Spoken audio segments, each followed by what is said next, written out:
In this video, I want to talk about just a basic technique to write a pretty good summary of articles or essays that you may have to read for this class or other classes.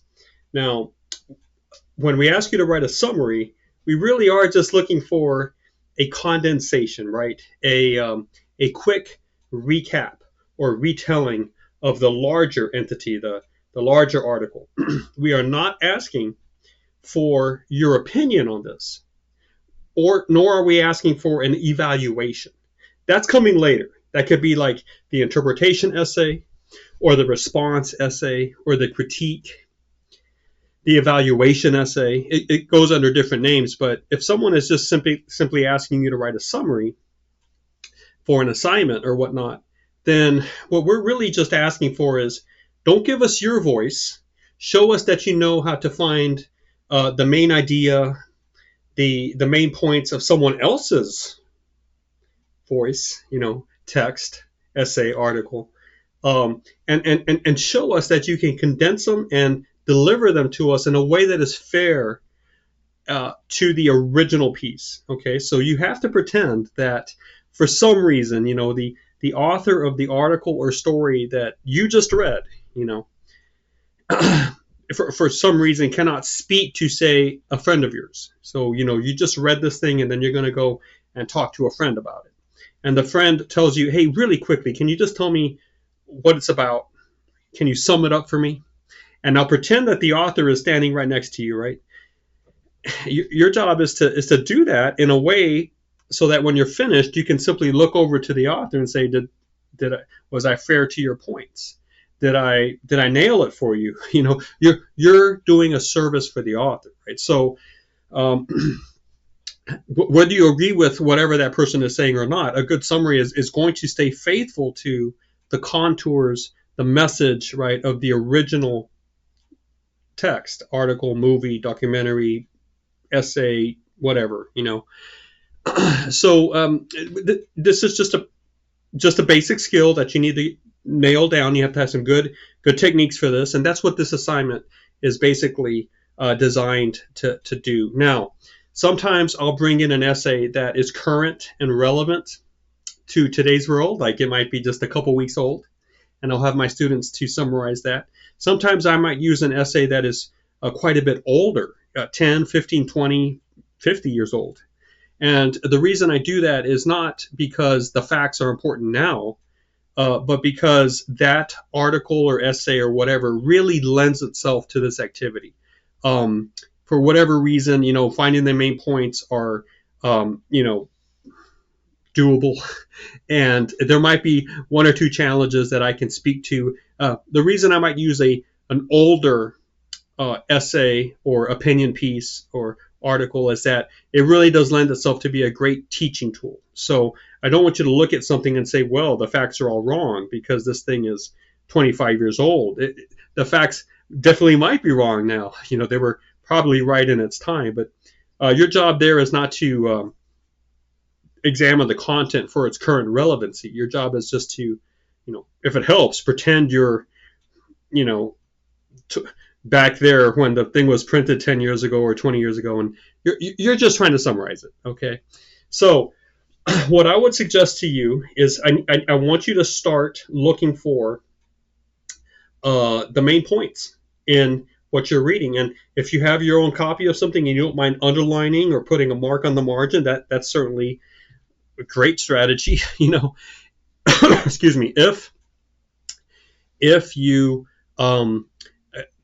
don't do that, or another great technique is to have a piece of paper out in front of you, and as you read, and just write down what you think are the general points in a paragraph or two. Sometimes two paragraphs can be summed up in a general statement, or sometimes a paragraph might start with what's often called the topic statement. Now, not every paragraph starts with a topic sentence, but sometimes you do have one. That first sentence kind of tells you what the rest of the paragraph is going to be about, and there it is, spelled out for you by the author. You can just write that down on the list, right? So when I say bullet list, don't, not just one words. I mean, try to write out the statement, but just make a list. Now, sometimes you might have to look at two paragraphs or even three shorter ones and say, look, I really can't find a statement here that seems to be general and you know, basically covering the content of the 3 paragraphs. So sometimes you can see a statement that very clearly is sort of a you know, an a larger scope a sentence seems to cover the ground in general that the rest of the details do, right? If you can't find that, then just simply look up and say, well, what were those 2 paragraphs about? If the author was trying to say something, what were they trying to say in that paragraph or those 2 paragraphs? And you can actually come up with it yourself, as long as you feel like that was actually what the author was trying to say. Okay, so when I give you, an essay to work with, very often it's going to have those general statements in the paragraphs, and there'll be 1 or 2 paragraphs where you're going to have to do what I said, and that's to put it in your own words, because the statement isn't actually there. Now, when the statement is spelled out for you, we call that explicit, right? Because it's stated for you. But if it's not spelled out for you, but it's still there, that's the message that those paragraphs are saying, then we call that implicit. So whether it's explicit or implicit, see if you can find the main points.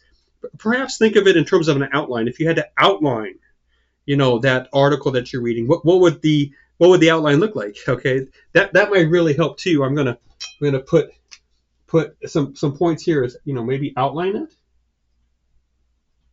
Maybe some other words underneath number 1, and it's very important to ignore details. Ignore details here, okay? Because we're talking numbers, names, the specifics. Hey, if I give you something that's like 10 paragraphs long, your job is to cut it down to 1. Okay, think in terms of like 1/10. That's kind of a good rule for articles and essays. Now, when you're talking about a book, it's different. But here, to think about condensing it down to 1/10 of its original size. You're going to have to cut something, okay? So a lot of the sentencing and the phrases that help this be a good reading experience can be eliminated, and just the facts, if you will, not facts in terms of specific details, but just the main points, please. Think of Cliff Notes, if you will. And so when you write a summary, you're not concerned about keeping the literary style. You're not concerned about the reading experience. You're concerned about conveying the main ideas of the text in a very condensed way to the reader, so you can do something else with it. If you think about it, most people want a summary so they can do something else with it. It's not an end in itself. It's always used to, if you look at a trailer, which is very often a great, summaries of a movie, right? You look at a 2-minute trailer, and it went from 2 hours to 2 minutes. That's 120 minutes down to 2. That's way more than 10% cutting. But anyway, the point is, you're doing something with it. You're using the trailer to see if you want to see the movie or not. You see what I'm saying? You don't do anything with the movie itself, but enjoy it. So summaries are always used in service for something else, and a lot of the great stuff that makes a good writer, worth reading, gets eliminated. And the names and the dates, just get rid of them and find those main points. Okay, so think maybe in terms of outline, and think in terms of ignoring the details right now. When you turn in your summary, you're not turning in an outline, but it helps you get the raw material that you'll need to write a good summary. Okay, number 2, see if you can find or make one general point that covers all the points you get. So once you have your list or your outline, see if there is one point in there, one general point in the list that you develop that is actually the most general of them all, in the sense that it sort of explains all of them. Or if you want to reverse it a little bit, all the other points serve to support and to illuminate or to work towards this one larger statement, okay? So that we would call the thesis.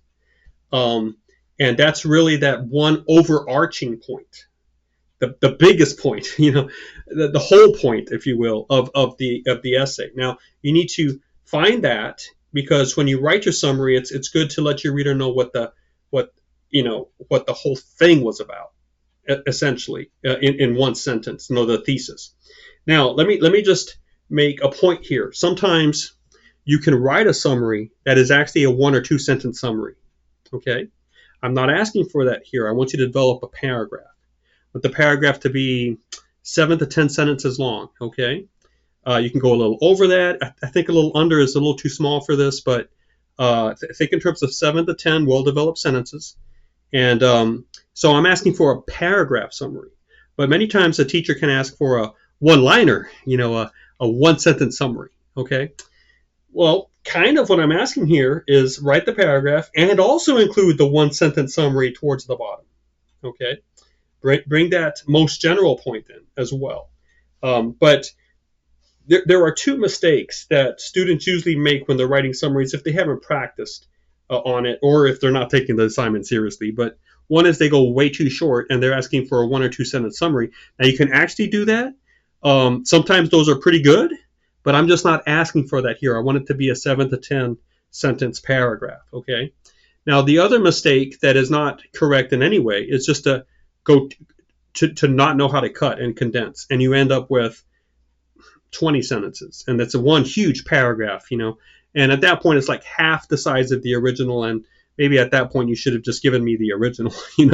So don't, you're going to have to figure out how to cut, but don't cut too much. I want 7 to 10 sentences. All right, now so kind of make a bullet point for the main point, see if there's one main point over them all, umbrella point, the thesis, if you will.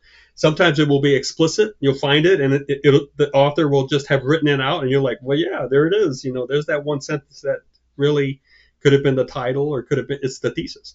Sometimes the writer doesn't do that, and you have to just close your eyes and say, if I had to just say it in one sentence, what would I say? The words are going to be completely yours, but you're trying to be faithful to the message of the underlying message, if you will, of that thing that you read. So you can actually do that and write it in your own words, if you will. But okay, then I want you to take your list and I want you to arrange the points in a paragraph. Okay, we've been already talking about this, but now's the time to put them all together. Don't turn in a one-liner to me. Don't turn in an outline. Make it read like a paragraph, which means now you're going to have to think about sentence connection, right? About how the sentences flow, transitions. The thing has to read well, all right, as a paragraph. So make sure that now you do come back, you knit it back together, and you pay attention to the reading experience, all right? Now, I want you to start it off with, a sentence that really,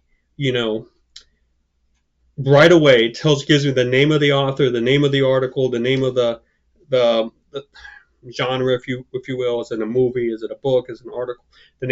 Even the name of the press, if you will. Look, I'm literally going to pull a book off the shelf. Okay. Okay, this one is a book, The Boys. It's by Ron Howard and Clint Howard, the brothers, and Ron Howard is a famous actor and movie director.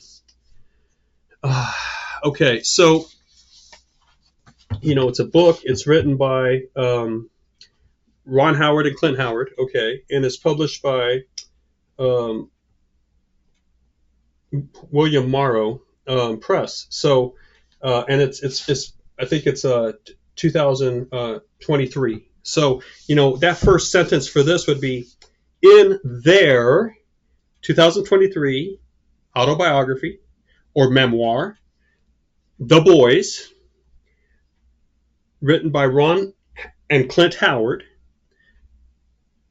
Maybe in parentheses I would put William Morrow Press or something. But, if it gets a little awkward, I'll just put that in the works cited down there, okay? But I would like the name of the author, the name of the article, and kind of the year and the genre, right, or the mode, if you will, the book. I said in their 2023 memoir, The Boys, comma, Ron and Clint Howard talk about their life in Hollywood, period. And then I would start summarizing it, okay? So whatever text I give you, I want you to start off with that. It's going to make for a very strong start.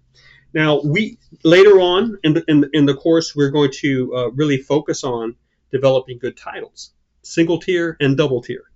We don't have to worry about that right now, okay? I just want you to write a good summary, and if you want to just title this up there at the top, summary of, and put the title of the, the article or the book the essay article that I put up there, that's fine.